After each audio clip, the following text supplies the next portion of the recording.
In Harry Potter and the Order of the Phoenix, Emma Watson is back as Hermione Granger, Harry's loyal friend and confidant. In this movie, Hermione shows a rebellious streak and works with Harry to create the top secret Dumbledore's army. First, we need to find a place to practice where Umbridge won't find out. The Shrieking Shack? It's too small. Forbidden Forest? Not bloody likely. Harry, what happens if Umbridge does find out? Who cares? I mean, sort of exciting, isn't it? Breaking the rules. Who are you and what have you done with Hermione Granger? Anyway, at least we know one positive thing that came from today. What's that? Jo couldn't take her eyes off you, could she? Emma Watson is here. Good morning. Good morning. How are you? Really well, thank you. Wow. Great reviews for the movie. Everybody in the universe is going to see it. So with all that taken care of, let's just talk about some important stuff and about you and this movie in particular. And one of the wonderful things about this, because there's a lot of backstory. Yeah. And there are flashbacks. Yeah. How many years since the first movie? 6. 6? 6 years, yeah. And when you look at yourself in the flashbacks, what do you see? I see a little girl with chubby cheeks and hair that's out here. It's really weird, actually. It's so strange. Like, there's so many, as you say, there's so many flashbacks in this one. I remember just watching it and being like, wow, we have changed so much. Yeah, It's amazing. Do you like what you see? It's kind of painful in a way, because it's kind of embarrassing, but at the same time, it's kind of like, oh, yeah, we were cute. We were cute.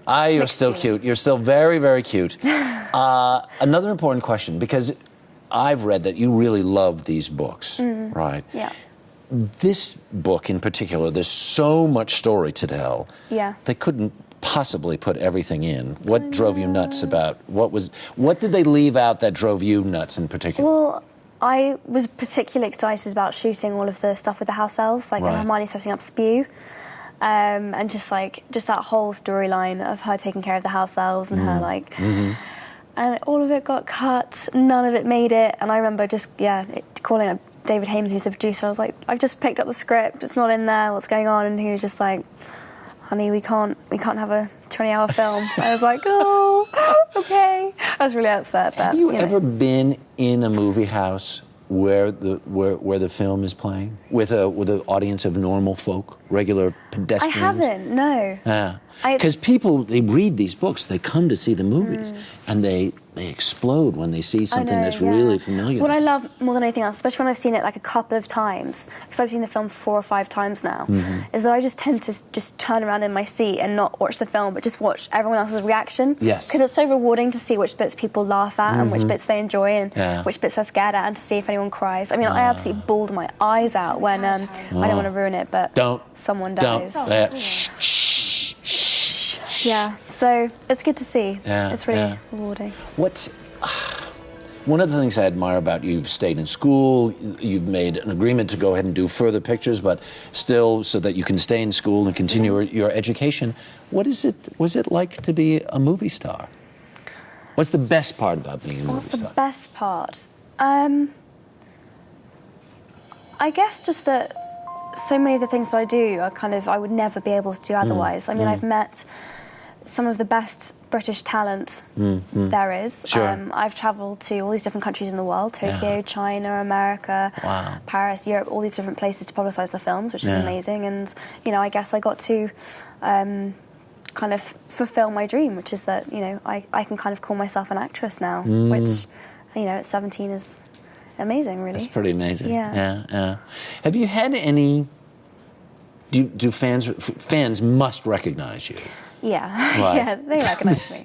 And have you had any really just stunning kind of moments with fans that you just will almost takes your breath away? Because people are very dedicated to you. Yeah, they are very dedicated. So I guess, just people knowing my family's names, or that I have 2 cats called Bubbles and Domino, and just crazy things about my life that I'm just like, wow, you know that?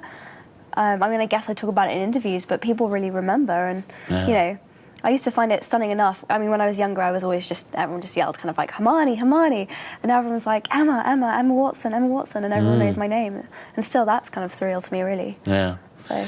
We're so happy for you. Thank you. And I remember when you were just this high. You were just about this high. You could barely get up to the chair.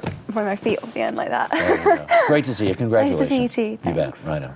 Harry Potter and the Order of the Phoenix is in theaters. All this week, we're going to be counting down to the release of the 7th and final book, Harry Potter and the Deathly Hallows. What will happen to Harry?